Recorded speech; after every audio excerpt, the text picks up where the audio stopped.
স্বাগত। আজকে বাংলাদেশে আপনাদের সঙ্গে আছে আমি খালেদ মহিউদ্দিন। অহিংস রাজনীতিতে স্বস্তিতে জনতা, তবে রকমারি বিষয়ে কথার লড়াই আছে, তা কুতর্কে গড়ালে রাষ্ট্রের স্তম্ভগুলি দুর্বল হতে বাধ্য। এসব নিয়ে আজকের আলোচনা রাজনীতির ছবি। কথা বলতে স্টুডিওতে আছেন বাংলাদেশের কমিউনিস্ট পার্টি সিপিবি সভাপতি মুজাহিদুল ইসলাম সেলিম, আছেন বিএনপির যুগ্ম মহাসচিব ব্যারিস্টার মাহমুদুদ্দিন খোকন এবং আওয়ামী লীগের সাংগঠনিক সম্পাদক খালিদ মাহমুদ চৌধুরী। স্বাগত আপনাদের জনাব মুজাহিদুল ইসলাম সেলিম। প্রধান দুটি দলের কাছে প্রধান রাজনৈতিক বিষয় যেগুলি আছে সেগুলি নিজ নিজ দলের জাতীয় সম্মেলন আছে, মুক্তিযুদ্ধের শহীদের সংখ্যা আছে, বিচারকদের অবসরের পরে রায় প্রভৃতি বিষয় নিয়ে তারা বেশি ব্যস্ত থাকছে। আপনি এখনকার রাজনীতি এবং রাজনৈতিক পরিস্থিতি, প্রতিবেশ কিভাবে দেখছেন সেটা একটু জানতে চাইবো। দেখুন, গোটা পরিস্থিতির ভিতরে একটা নৈরাজ্যের উপাদান আমি খুবই স্পষ্টভাবে দেখতে পাচ্ছি। যদিও সরকারি প্রচার যন্ত্রে উন্নয়ন সম্পর্কে নানা কথা বলা হচ্ছে, কিন্তু যখনই এই ধরনের সামাজিক পরিস্থিতিতে আমরা এই নৈরাজ্যগুলো দেখি, যখন পুলিশের অত্যাচার বেড়ে গেছে, বেপরোয়া হয়ে উঠেছে, এবং এইগুলো সম্পর্কে সরকারের পক্ষ থেকে নানান রকম মন্তব্য করা হচ্ছে, যেটা মানুষকে সন্তুষ্ট করার বদলে বরঞ্চ আরো বেশি তাদেরকে ক্ষুব্ধ করে তোলে। এবং এমনকি এমন শব্দ বলা হয়েছে যে মাছের রাজা ইলিশ, দেশের রাজা পুলিশ। এখন এই কথাগুলো আসছে একেবারেই আকস্মিকভাবে, এরকম আমার ঠিক মনে হয় না।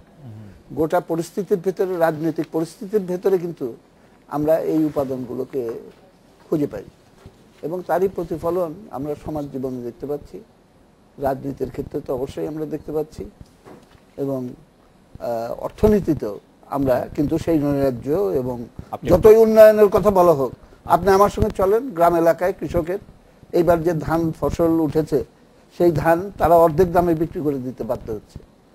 এবং চাঁদাবাজি, সেটা উপরের লেভেলে যতটা, তার চেয়ে বেশি মানুষ প্রত্যক্ষ করে যে একেবারে তৃণমূল লেভেলে যে চাঁদাবাজিটা হয় সেটার ক্ষেত্রে।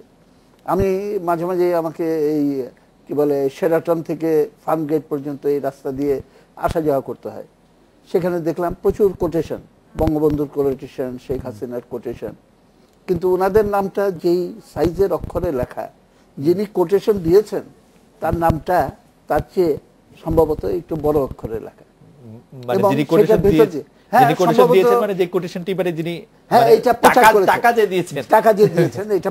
প্রচার করছেন সৌজন্যে, যার সৌজন্যে সম্ভবত সামনে সব কমিটি গঠন হবে, এবং সেটার জন্য তার মার্কেট ভ্যালু বাড়ানোর জন্য হয়তো এটা করা হয়।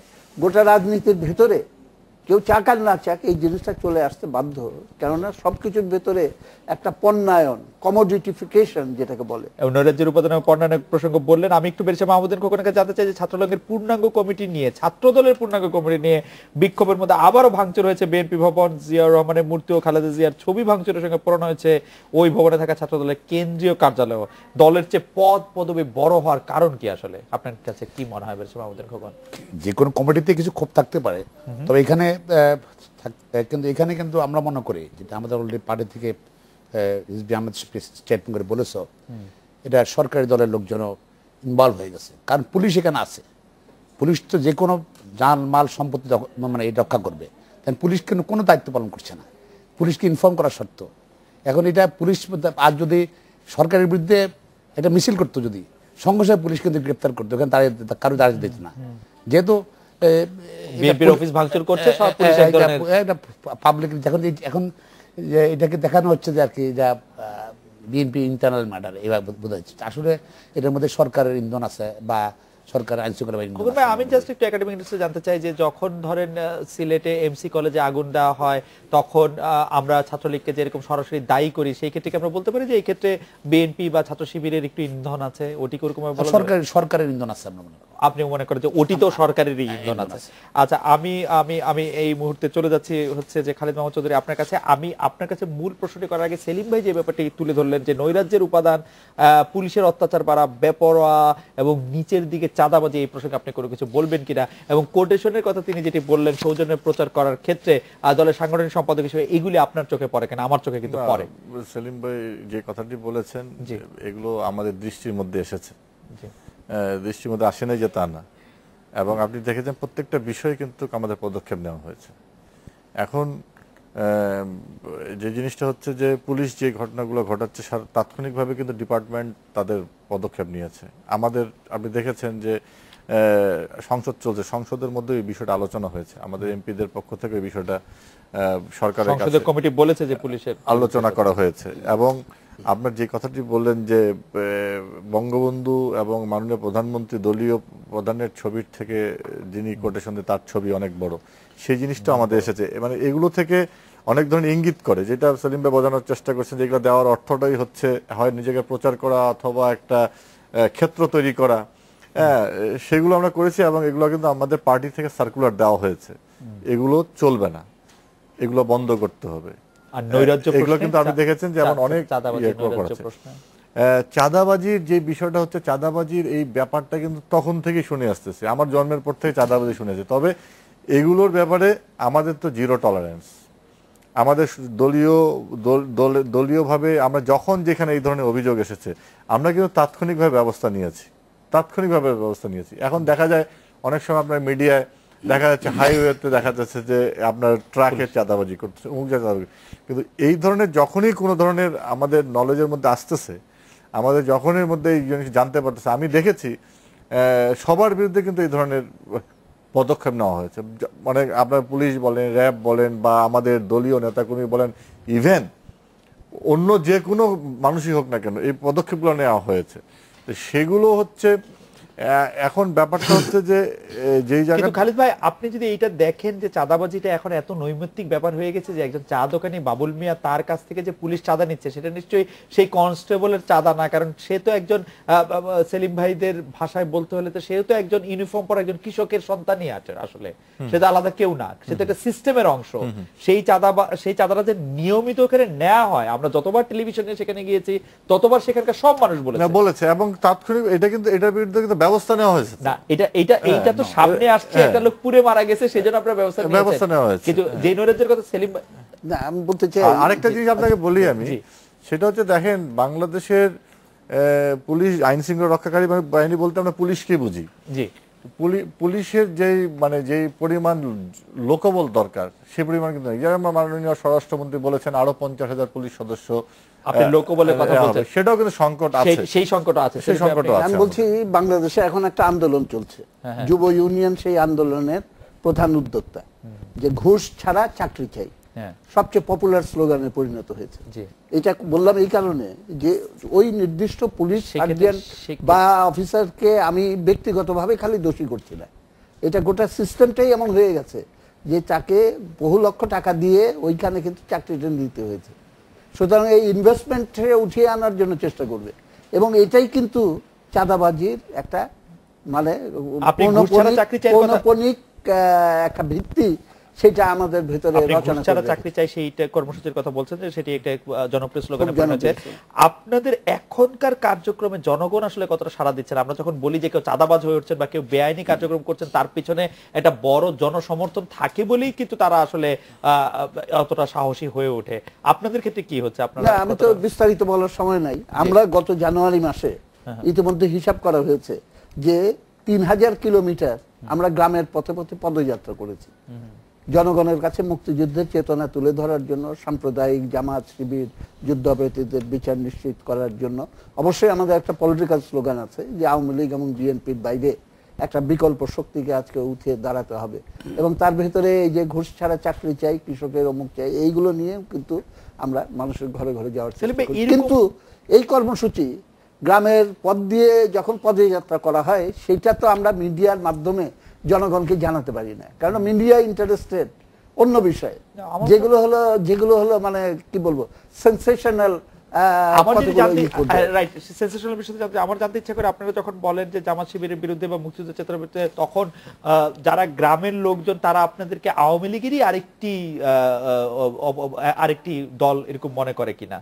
বাংলাদেশের মানুষ আমাদের কিছু করার নেই, কারণ আমরা কমিটেড আইডিওলজিক্যালি, আমরা জামাত শিবির এবং মৌলবাদ এবং সাম্প্রদায়িকতার out of a consideration of expediency আপনাদের আলাদা একটা অস্তিত্ব দাঁড়াচ্ছে কিনা মানুষের মধ্যে? আমরা চেষ্টা করছি, এটা দাঁড়িয়ে গেছে আমি এটা বলতে পারবো না। এটা করবে। 2 দিন আগেও কেউ ভাবতে পারে নাই যে আমেরিকার ডেমোক্রেটিক পার্টির ইলেকশনের ক্যান্ডিডেট হিসেবে সমাজতন্ত্রের স্লোগানধারী এবং পলিটিক্যাল রেভলিউশনের আওয়াজ দেওয়া বেনি স্যান্ডার্স এত সামনে চলে আসবে। বেশি মাহমুদুল খোকন, আমি আরেকটি বিষয় আপনাকে জানতে চাইবো যে গতকাল রাজধানী ঢাকায় সংবাদ সম্মেলনে বিএনপির যুগ্ম মহাসচিব যিনি আছেন রুহুল কবির রিজভী, তিনি বলছেন যে বর্তমান বিএনপির গণতন্ত্র মানে সময়োপযোগী করবেন তিনি।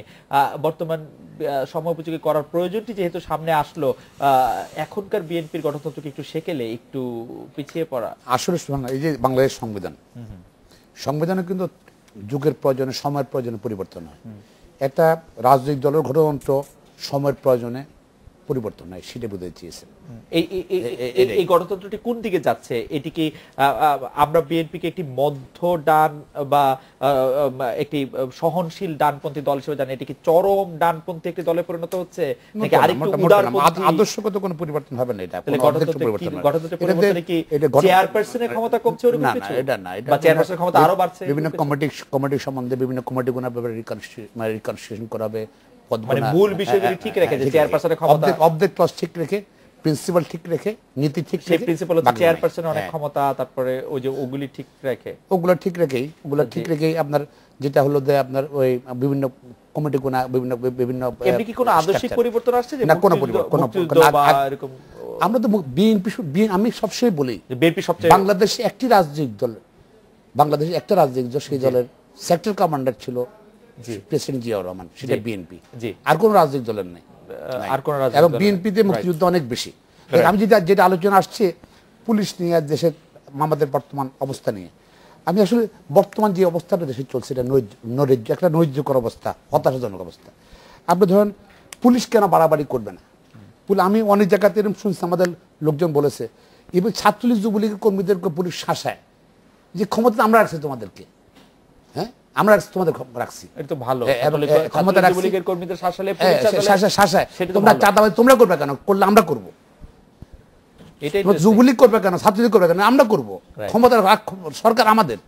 আচ্ছা দেখেন, এই যে ধরেন আপনার পুলিশ থেকে যেটা হলো, আমি যেটা হলো যে এই যে ট্রেনটা হচ্ছে এই ট্রেনটা কি আপনার পুলিশ, তার পুলিশ নির্ভরতা, সরকারের জনগণ নির্ভরশীলতা, জনমত নির্ভরশীলতা হলে ডেমোক্রেটিক একটা স্পিরিট থাকে এবং সেখানে খারাপ ভালো নিয়ে সবসময় রিয়েকশন আছে, তারপর জনমত নিয়ে সরকার চিন্তা করে।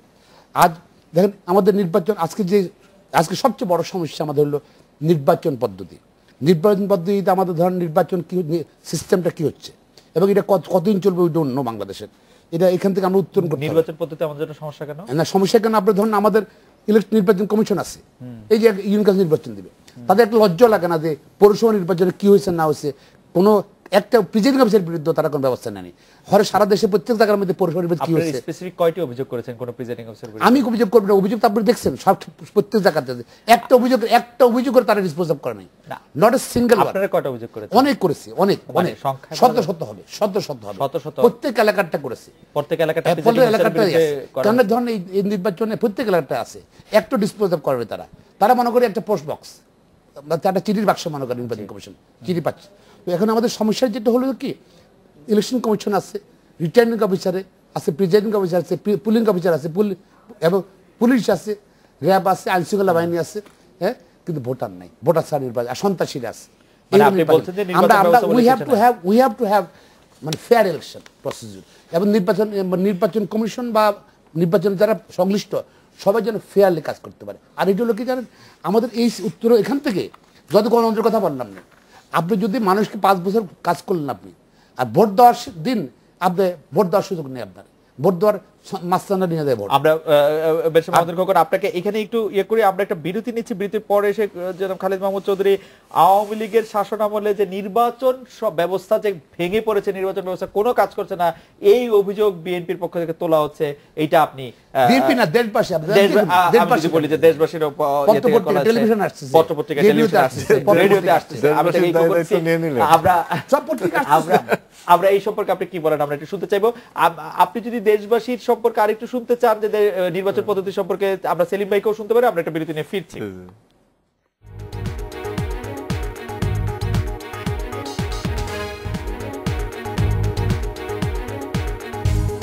ফিরে এলাম আজকে বাংলাদেশের নির্বাচন নিয়ে। সেলিম ভাই, আপনার যদি কোনো পর্যবেক্ষণ থাকে বা নির্বাচন ব্যবস্থা নিয়ে, খোকন ভাই বলছে যে এটা একেবারে ভেঙে পড়েছে, কোনো নির্বাচন ব্যবস্থা নাই আসলে, আপনার আসলে নির্বাচন ব্যবস্থা একটা প্রহসনে পরিণত হয়েছে। এটা আজকের ঘটনা না, এটা যখন জিয়াউর রহমান সাহেব ক্ষমতায় আসলেন তারপর থেকেই, যখন নাকি 98% রেফারেন্ডামের ভোট ইত্যাদির ভেতর দিয়ে, আর এরশাদ সাহেব এটাকে সর্বাঙ্গে পরিপূর্ণ করলেন এবং সমস্তটাই একটা প্রহসনে পরিণত করলেন। সেইখান থেকে বের হয়ে আসার জন্য কিন্তু আমরা স্বৈরাচার বিরোধী সংগ্রামে অবতীর্ণ হয়েছিলাম। আমার ভোট আমি দেব, যাকে খুশি তাকে দেব, এই কথাটাকে প্রতিষ্ঠা করার জন্যই কিন্তু সেই সংগ্রামে অগণিত মানুষ বুকের রক্ত দিয়ে সংগ্রামের একটা নতুন ধারায় এরশাদের পতন সম্ভব করে তুলেছিল। কিন্তু দুঃখের বিষয়, আমরা সেই ধারায় অগ্রসর হতে পারিনি। এর পরবর্তীকালে সিভিলিয়ান গভর্নমেন্ট এবং নির্বাচিত সরকার আমরা দেখেছি ঠিকই, কিন্তু নির্বাচন এখন প্রধানত হয়ে গেছে টাকা, পেশি শক্তি, প্রশাসনিক কারসাজি, ইংরেজিতে বলে 3Ms, money, muscle and manipulation, এইটার অধীনে বন্দী হয়ে গেছে। সুতরাং এইখান থেকে মুক্ত করে না আনতে পারলে নির্বাচনকে আমরা পরিপূর্ণ অবাধ নিরপেক্ষ করতে পারবো না। তত্ত্বাবধায়ক সরকারের ইস্যুটাকে বিএনপি একটা প্রধান হিসেবে ধরে, কিন্তু ধরলেও এই ফান্ডামেন্টাল কোশ্চেনটা নিয়ে তারা কিন্তু খুব বদার না। কেননা তারা মনে করে যে টাকার কম্পিটিশনে আমি আওয়ামী লীগকে হারিয়ে দেবো, ম্যানিপুলেশন, মাসেল পাওয়ারের কম্পিটিশনে করব। কিন্তু পপুলার সাপোর্ট নিয়ে এসে সেইটার ভিত্তিতে জনগণের তার আগ্রহী সমর্থনের ভিত্তিতে একটা শক্তি ক্ষমতায় অধিষ্ঠিত না হলে সেটা কোনোদিনই কিন্তু আমাদের আকাঙ্ক্ষা পূরণ করবে। জনাব খালিদ মাহমুদ চৌধুরীর কাছে যাওয়ার আগে আমি 30 সেকেন্ড জানতে চাই যে সেলিম ভাই, আমরা এতই বলি যে এই দুইটা দল এত কিছু করছে, এই করছে, কিন্তু ওদের পপুলারিটি তো সত্যিই বেশি। যদি পপুলারিটির কথা ধরি, জনসমর্থন তো আসলে অনেক বেশি না। এটা তো আমার মনে হয় জনসমর্থন শব্দটাকে ডিফাইন করতে হবে। জনসমর্থন মানুষের মনের কথা যদি ধরেন তাহলে এটা অনেকে অস্বীকার করতে পারে, কিন্তু আমি যেটুকু মানুষের সঙ্গে মিছি তারা বলে যে একটা আপদ আর একটা বিপদ, আমাদের এইটা থেকে আপনি এটি খুব সুন্দর করে বলেন, কিন্তু বেগম জিয়া মনের কথা, কিন্তু আপনি বেগম জিয়া বা শেখ হাসিনাকে আপনি কোনো পদে চিন্তা করেন না, ওনারা যে কোনো সময় যে কোনো জায়গায় গিয়ে দান, তাদের ওনাদেরকে শুনতেও বেশি লোক আসেন, জানতেও বেশি লোক আসেন। হ্যাঁ, কেননা কোনো অল্টারনেটিভ নাই, আপনারা ইমিডিয়েট অল্টারনেটিভ নাই। আপনি তো ইতিহাস এখনই ক্লোজ করে দিলে হবে না, আপনাকে তো ইতিহাসটাকে জারি রাখতে হবে, এলাও করতে হবে, ইতিহাসটাকে জারি রাখতে হবে। আপনি পাকিস্তানের আমলের ঘটনা বলি দেখেন, তখন কতগুলো সময় ডল ড্রাম বলে যেটাকে জিওগ্রাফিতে, যে এক সময় এটা একটা নিম্ন চাপের অবস্থা সৃষ্টি হয়, বা শামসুর রহমানের ভাষায় যে কৃষ্ণপক্ষ চলছে, কিন্তু সেই কৃষ্ণপক্ষ কি 44 বছর ধরে চলছে কিনা সেটি আমরা অবশ্যই একটু আবার আপনার কাছে শুনবো। জানো খালিদ মাহমুদ চৌধুরী, নির্বাচন ব্যবস্থা ভেঙে পড়েছে, মুজাহিদুল ইসলাম সেলিম বলছে নির্বাচনী অবস্থা যে প্রহসনে পরিণত হয়েছিল, সেই প্রহসন আমরা কন্টিনিউ করে যাচ্ছি। আসলে নির্বাচনী ব্যবস্থা, সেলিম ভাই যে কথাটি বলেছেন, এই যে যেখান থেকে তিনি শুরু করেছেন, এই রেফারেন্ডাম, এই সেই এগুলো দিয়ে এখান থেকে কিন্তু শুরু হয়েছে। এই প্রক্রিয়াটা শুরু হতে হতে আমরা কিন্তু 90-এর আন্দোলনের পরে একটা জায়গায় গেছি, সেটাও কিন্তু আমাদের অভিজ্ঞতাটা খুব বেশি ভালো না। কারণ আমরা যখন 2001 সালে এসে যে আমাদের তিক্ত অভিজ্ঞতাটা হলো, যে এই যে সাইদ শাহাবুদ্দিন এবং লতিফুর রহমানের যে নির্বাচন, সেই নির্বাচনে যে ঘটনাগুলো ঘটনা হলো সারা বাংলাদেশে, তো এরপরে কিন্তু এই যে আপনার সন্ত্রাস, যেটা আপনার বললেন যে মানি, মাসেল এন্ড ম্যানিপুলেশন, যে কথাটা বলি নির্বাচনের পরে না, নির্বাচনের মধ্যে আমি একজন রাজনৈতিক কর্মী হিসাবে আমি তো নির্বাচনে ছিলাম, আমাকেই হচ্ছে অস্ত্র ব্যবহার করছে এই কথা বলে আমাকে আর্মিরা, পুলিশ করলো, আটকায় ফেললো। তো ওইখানে একটা হাস্যকর ব্যাপার হয়ে গেল যে আমাকে তো মানুষ চিনে, ছোটবেলা থেকে আমি বড় হয়েছি, আমাকে চিনে, এটা করা হলো। এবং আমাদের পুলিং এজেন্ট, বৃষ্টি হচ্ছিল, বৃষ্টির মধ্যে পাশে পুষ্করিণীর মধ্যে আর্মি গিয়ে আমাদের পার্টির জয়েন্ট সেক্রেটারিকে এক কোমর পানির মধ্যে দাঁড়িয়ে, তখন ভোটাররা লাইন, একদিকে ভোটাররা লাইনে দাঁড়িয়ে আছে, আরেকদিকে আমার জয়েন্ট সেক্রেটারি পানির মধ্যে, ডোবার মধ্যে, আওয়ামী লীগের। তো সেখানে কি হয়েছে, 10টার মধ্যে 80% ভোট হয়ে গেছে, 80% হয়ে গেছে ভোট। এই অবস্থা চলেছে। এবং কি আগের দিন, 2 দিন আগে থেকে আওয়ামী লীগ নেতা কর্মীদেরকে যে অত্যাচার, নিপীড়ন শুরু হয়ে গেছে চারিদিকে, এইরকম একটি অবস্থা। এবং সেটা হলো কি, এবং নির্বাচনটা হলো নির্বাচনটা 2001-এর নির্বাচনটা হওয়ার পরে এই যে অব্যবস্থাগুলো প্রতিবাদ করতে না পারি, সেই জন্য নির্বাচনের দিন 1 অক্টোবর রাত্রে থেকে শুরু হয়ে গেল সন্ত্রাস। এবং আমাদের সারা বাংলাদেশে, আপনি তো এগুলো আপনার নিউজ কভার করেছেন, দেখেছেন। 2008 সালের নির্বাচন কেমন? এখন আপনি আসেন 2008 সালের নির্বাচনটা কি হয়েছে, তার আগে একটা যে ঘটনাগুলো ঘটেছে 2001 সাল থেকে, জঙ্গি, সন্ত্রাস, গ্রেনেড, এবং পরবর্তীতে 1/11-এ এই দুই নেত্রীকে আটক এবং বিরাজনীতিকরণ প্রক্রিয়া মানুষের অভিজ্ঞতা আলোকে মানুষ আমি প্রশ্নটি একটু সংক্ষিপ্ত করি। 2001-এর তত্ত্বাবধায়ক সরকার আপনাদের বিরুদ্ধে যেরকম করে অবস্থান নিল, 2008-এর তত্ত্বাবধায়ক সরকার আপনাদের বিরুদ্ধে এরকম করে সেই শক্তি বিএনপির বিরুদ্ধে অবস্থান নিয়েছে। সেই শক্তি তো হারিয়ে ফেলেছে। সেই শক্তি যে তত্ত্বাবধায়ক সরকার কথা বলেছে, সেখানে তো বিরাজনীতিকরণ করার জন্য তো শেখ হাসিনাকে গ্রেপ্তার করা হলো, যিনি ক্ষমতায় ছিলেন না, তাই গ্রেপ্তার করা হলো। এবং কি ধরনের তার বিরুদ্ধে অভিযোগগুলো আনা হয়েছে আজকে তো দিবালোকের মধ্যে পরিষ্কার হয়েছে। আজকে অনেকেই এটার জন্য দুঃখ প্রকাশ করছেন, অনেক কিছু হচ্ছে, যাই হোক। তো আপনার হচ্ছে এই যে তাদের যে শক্তিটা, আপনার যেই পরিকল্পনা ছিল সেই পরিকল্পনা তো বাস্তবায়ন হয়নি বলেই সেদিনের নির্বাচনটা একটা মানে এই যে আমরা যেটা 23 দফা, সেলিম ভাইও সেখানে ছিলেন, ওই যে আমরা যে নির্বাচন সংস্কার যে দিয়েছিলাম আমাদের মহাজোটের পক্ষ থেকে রূপরেখায় দিয়েছিলাম যে স্বচ্ছ ব্যালট বাক্স এবং ছবি সম্বলিত না ভোটের ব্যবস্থা থাকতে হবে, ওইটা উঠিয়ে দেওয়া হলো। যা হোক, আমাদের একটা প্রক্রিয়া এসেছিল যে ছবি দিয়ে ভোটার ওইখান থেকে চালু হলো। তা আপনার হচ্ছে তারপরে অনেক ভুয়া ভোটার, সেগুলো বাতিল করা হলো। কিন্তু যদি আমি বর্তমান অবস্থায় ফিরে আসি, যে বর্তমান অবস্থায় যে নির্বাচন এখন আপনি যেটা হচ্ছে সেই নির্বাচনী প্রহসনকে যে আমরা কন্টিনিউ করছি, না আপনি প্রহসন বলতেই পারেন, কারণ হচ্ছে নবম জাতীয় সংসদ নির্বাচনে যে দলটি প্রধান মানে বিরোধী দলের ভূমিকায় ছিলেন, সেই দলটা যখন একটা নির্বাচন মানে বয়কট করেছে, যখন নির্বাচনে অংশগ্রহণ করেনি, সেখানে তো যেই কথাটি এই দুর্বলতা তো দেখা দিবেই, খুব স্বাভাবিক।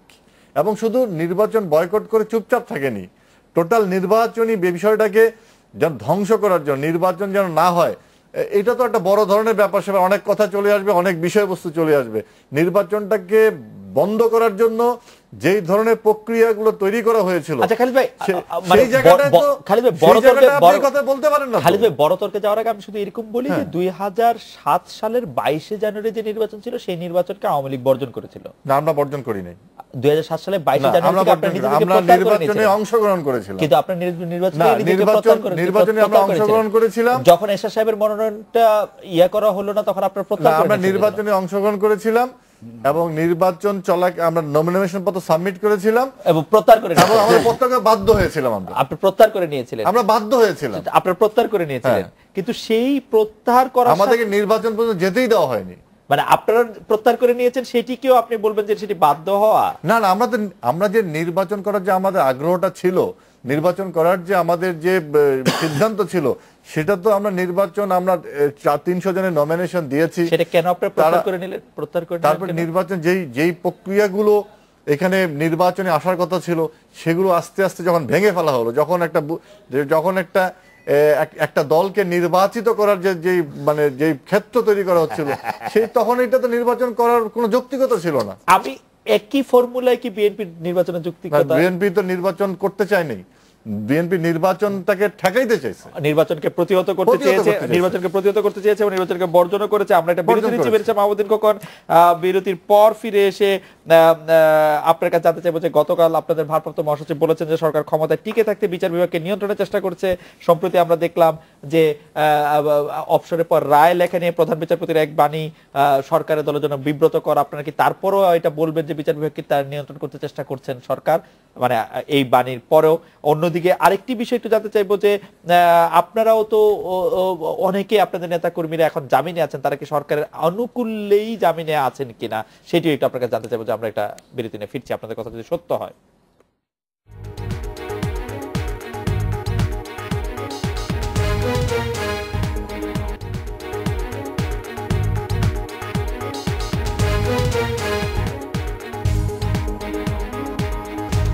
ফিরে এলাম। আজকে বাংলাদেশে বেড়েছে মাহমুদ্দিন খোকন বিচার বিভাগকে নিয়ন্ত্রণের চেষ্টা করছে। আপনারা বলছেন সম্প্রতি প্রধান বিচারপতির যে কথা, সেই কথাকে আবার আপনারা সমর্থন করছেন।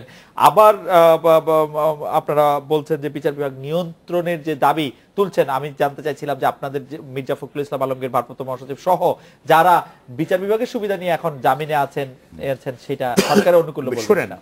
যদি বাংলাদেশের বিচার ব্যবস্থা শক্তিশালী থাকতো, নিরপেক্ষ থাকতো, তাহলে একটা দলের মহাসচিবের বিরুদ্ধে, মির্জা ফখরুল ইসলাম সাহেবের মতো লোকের বিরুদ্ধে 100টা মামলা হতো না। আমার বিরুদ্ধে 6টা মামলা হয়েছে, এবং সবার বিরুদ্ধে মামলা আছে।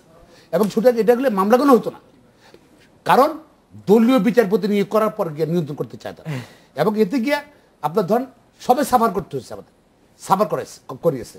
আজকে দেখেন এই এই আমরা যেটা প্রধান বিচারপতিকে সমর্থন করছি না, আমরা সংবিধানের সমর্থন করছি।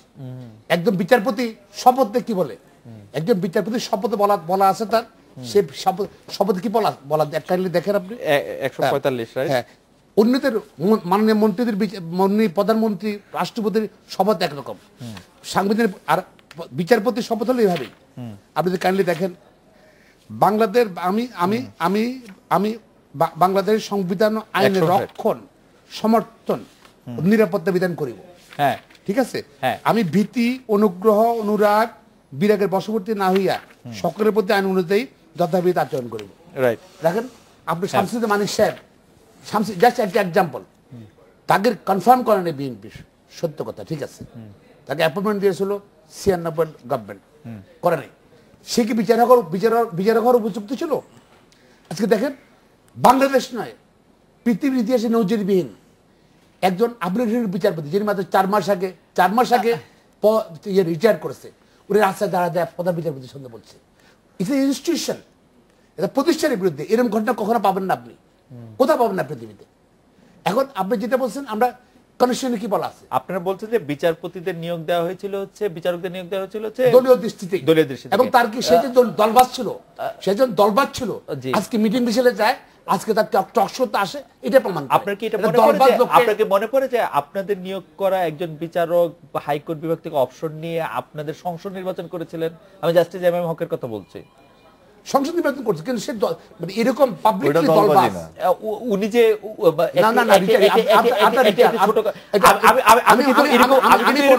আমি ব্যক্তিগতভাবে বলবো, আপনি নিশ্চয়ই জানেন, আমি এরকম উদাহরণ আমি অনেকগুলি দিতে পারবো আপনাদের, আমি দিতে চাই না। ব্যক্তিগতভাবে বলবো বিচারপতিদের, আমি ব্যক্তিগতভাবে বলবো বিচারপতিদের রিটায়ারমেন্টের পরে কিছু যাওয়া উচিত তাদের, কিছুতে যাওয়া উচিত। সেটি তো আপনি ব্যক্তিগতভাবে বলবেন, আপনি করার আমি মনে করি শামসুদ্দিন মানিক সাহেব যেটা করছেন, এটা একটা এক্সাম্পল পাবেন আপনি। আপনার শপথ শেষ হয়ে গেছে, আপনি তখন আপনি সাপোজ মাননীয় প্রধানমন্ত্রী উনি রিজাইন করে, যদি বা রিজাইন করার পর উনি কোনো ফাইল সই করতে পারবে? একদম সচিব সাহেব রিজাইন করে ফাইল সই করতে পারবে? ফাইলে সই করতে পারবে না, কিন্তু তিনি যে রাইটিং উচ্চ আদালতে, এটি কিন্তু বাংলাদেশের সকল বড় আইনজীবী, আমি আসলে এই তর্কের মধ্যে তার শপথ শেষ হয়ে গেছে। আপনারা এই প্রসঙ্গটি বিচার বিভাগ পৃথক করার সময় কেন? না আপনারা শুনুন, আপনি যদি একজন ডিসি, একজন টিওনো, একটা এসপি যদি আইজি সাহেব রিজেক্ট করার পর কি ফাইল সই করতে পারবে?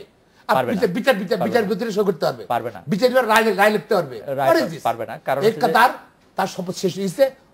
মানে কেউ যদি পক্ষে বলে থাকে, যদি বলে আগে করছে এটা আমি করতেছি, সম্পূর্ণ বেআইনি করছে, এটা সম্পূর্ণ বেআইনি করছে। বিচার বিভাগ পৃথক করার রায় মোস্তফা কামাল জাস্টিস, যিনি বিচার মানে অনেক পরে লিখলেন, তখন এই প্রসঙ্গটি কেন ওঠে নাই?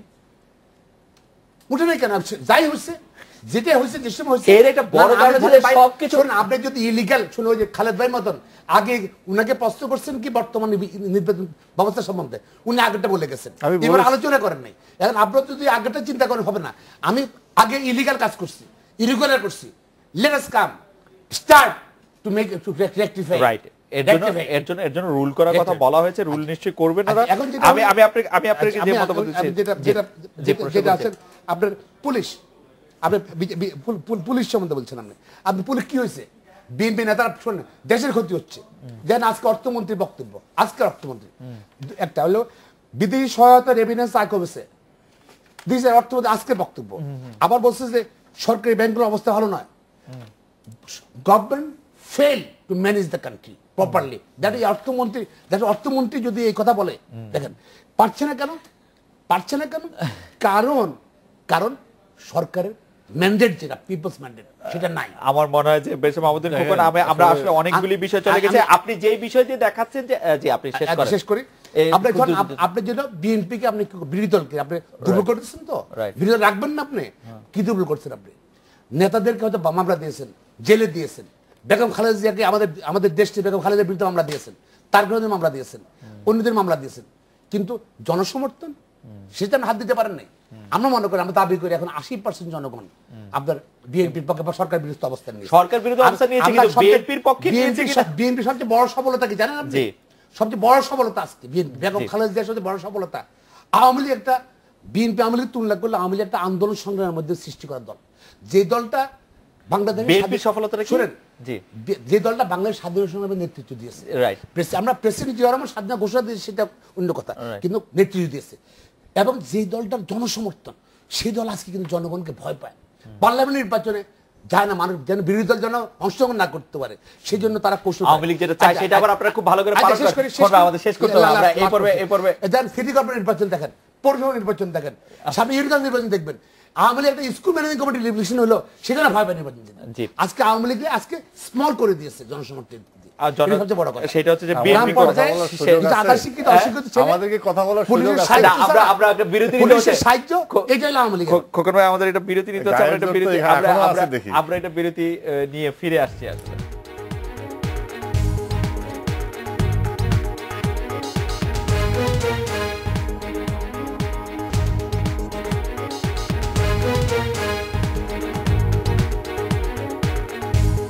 ফিরে এলাম আজকের বাংলাদেশে। খালেদ ভাই অনেকগুলি বিষয় বেশি মাহমুদুল খোকন তুলে এনেছেন। আমি শুধু এই জায়গাটি বলতে চাই যে আওয়ামী লীগের মতো একটি আন্দোলন সংগ্রামের মধ্যে দিয়ে গড়ে আসা দল এখন জনগণের সামনাসামনি হতে ভয় পায়, গণমাধ্যমকে ভয় পায়, সমালোচনাকে ভয় পায়, সবাইকে আসলে ভয় পায়, নিজেদেরকেও ভয় পায়। না না, এইটা আসলে আওয়ামী লীগের বিরুদ্ধে যে অভিযোগটা দেওয়া হচ্ছে এটা খুবই হাস্যকর।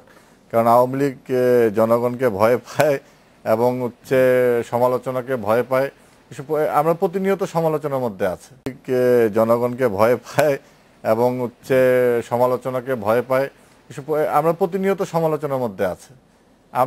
আমরা সমালোচনা যদি আমাদের উপর করা হয়, আমরা এই এতদিনের মানে ইতিহাস ঘাটলে আমরা কিন্তু সমালোচনা আলোচনার মধ্যে দিয়ে আওয়ামী লীগ এখনো কিন্তু টকবকে তরুণ একটা রাজনৈতিক দল।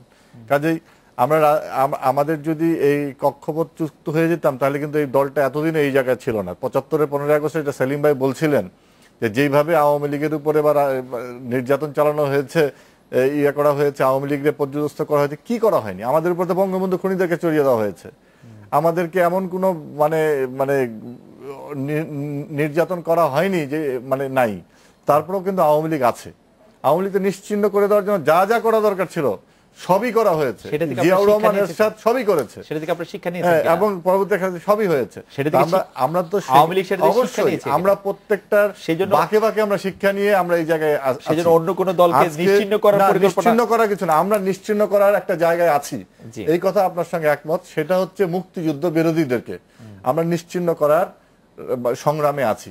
যতক্ষণ পর্যন্ত আপনি নির্মূল করতে পারবেন না আজকে, ততক্ষণ পর্যন্ত মুক্তিযুদ্ধের টোটাল প্ল্যাটফর্ম যতক্ষণ পর্যন্ত একদম অ্যাবসলিউট হবে না, ততক্ষণ পর্যন্ত আমরা যেই ভাবনাগুলো, আপনি যেটা ভাবতেছেন এখানে বসে বাংলাদেশকে নিয়ে, সেলিম ভাই যেটা ভাবতেছে, সেলিম ভাই আমার থেকে অনেক অভিজ্ঞ, আমি তার সন্তান তুল্য, তারপরেও আমি বলি সম্ভব না। কারণ একদিকে আপনার এই ধর যুদ্ধ অপরাধী থাকবে, মুক্তিযুদ্ধের বিকৃতকারীরা থাকবে, আরেকদিকে আমরা চলবো। এই করেই তো আমরা 40 বছর পার করে দিয়েছি 75-এর পরে। এরা এখন অনেক শক্তিশালী, অর্থনীতি দিয়ে সমাজে গেড়ে বসেছে, আমাদের সঙ্গে অনেক ধরনের সামাজিক রিলেশন তৈরি হয়ে গেছে, রাজনীতিতে শক্তিশালী অবস্থানে গেছে। আমরা আবার বলি এই যে আওয়ামী লীগ বিএনপি, হ্যাঁ তাদেরকে এই যে আওয়ামী লীগ বিএনপি পাশাপাশি চিহ্ন করা হচ্ছে, বঙ্গবন্ধুর মহানায়ক তার পাশে খলনায়ককে বসানো হচ্ছে, হত্যাকারীদেরকে বসানো হচ্ছে, এই স্বৈরাচারদেরকে বসানো হচ্ছে, গণতন্ত্রকে লুণ্ঠনকারীরা বসানো হচ্ছে। এই প্রক্রিয়া চলতেছে। আজকে এই জায়গা থেকে আমরা বেরিয়ে আসতে হবে। এই জায়গা থেকে যে আমরা বেরিয়ে না আসি তাহলে আমাদের যে লক্ষ্য, মুক্তিযুদ্ধের মধ্য দিয়ে যে আমরা যে স্বপ্ন দেখেছিলাম, সেটা কোনোদিনও আমরা যেতে পারবো না। কাজেই আজকে আওয়ামী লীগ সেই সংগ্রামটাতে আছে।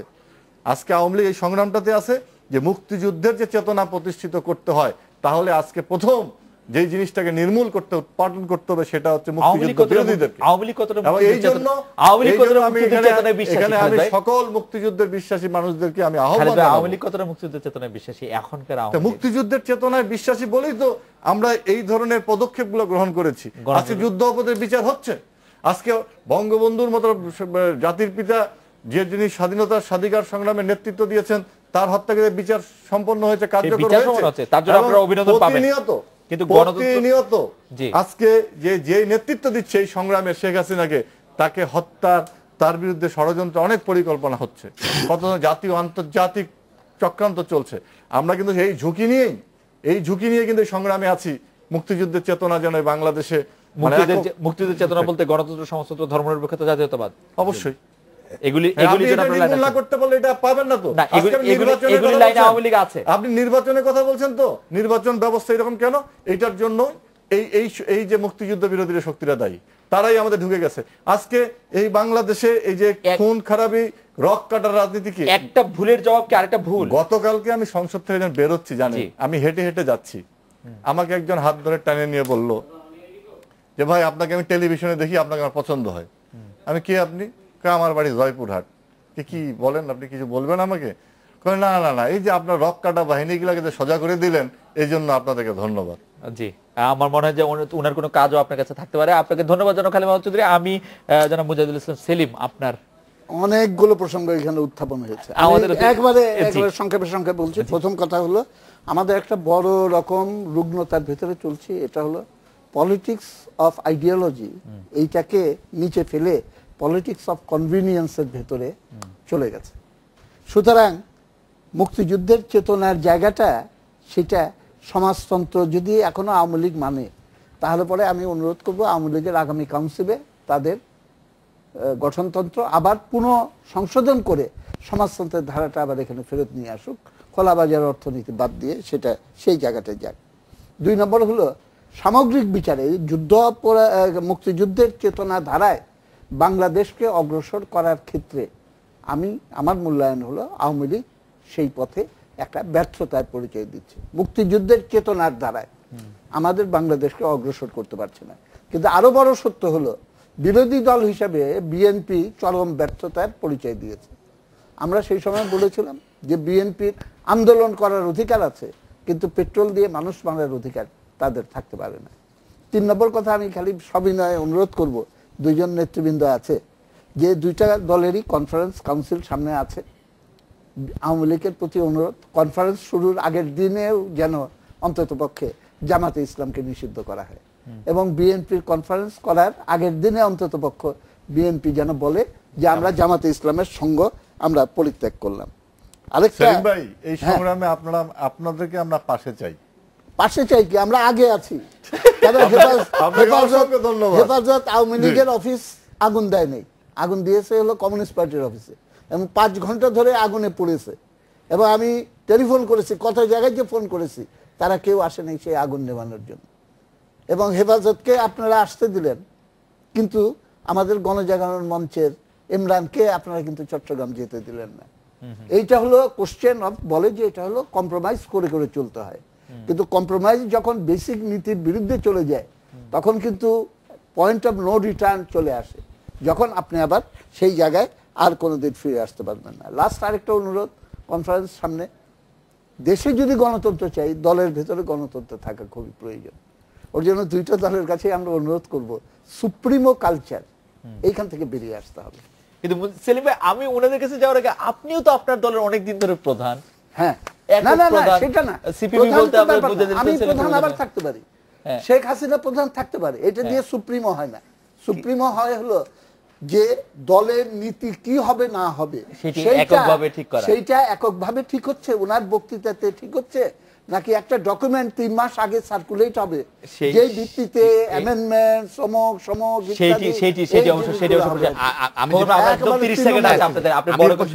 আওয়ামী লীগ তার আদর্শে নাই। আওয়ামী লীগ ক্ষমতায় থাকার জন্য সামরিক জান্তা এরশাদ ক্ষমতা তার শেয়ার করেছে, এবং হাজার হাজার শিবির কর্মী, জামাত কর্মীরা আজকে আওয়ামী লীগ জয়েন করাচ্ছে। আওয়ামী লীগ ক্ষমতা আদর্শ থেকে তারা বিচ্যুত হয়ে ক্ষমতায় ডেকে তার প্রধান কাজ। সেকেন্ড হলো যেটা আপনি বলছেন, পুলিশ আজকে যে পুলিশ যদি নিরপেক্ষ কাজ করে, আইনগত কাজ করে, তাই এবং সন্ত্রাসীদের সঙ্গে সাপোর্ট না দেয়, অস্ট্রেলিয়া সাপোর্ট না দেয়, চাঁদাবাজ সাপোর্ট না দেয়, সরকার টিকে থাকবে না। আর যেটা আমাদের লাস্ট যেটা বলতে চাচ্ছি, এখানে উত্তর হওয়া দরকার। নির্বাচন 45 বছর আমরা যেটা পারিনি, আমরা সময় আসছে ঐক্যমতে নির্বাচন, ফেয়ার নির্বাচন ব্যবস্থা গ্রহণ করা। খালিদ ভাই, আমরা এক লাইন, এই যে 75-এর পরে যারা এই বাংলাদেশের মুক্তিযুদ্ধ এবং যারা এই বাংলাদেশে ক্ষতিগ্রস্ত করা হয়েছে, আগামী রাজনীতিতে তাদেরকে এক চুল ছাড় দেওয়া হবে না। জনাব খালিদ মাহমুদ চৌধুরী, মাহমুদ্দিন খোকন, আপনাদের অনেক ধন্যবাদ। এই ছিল আজকে বাংলাদেশে দেখা হচ্ছে আগামীকাল এই সময়। শুভরাত্রি।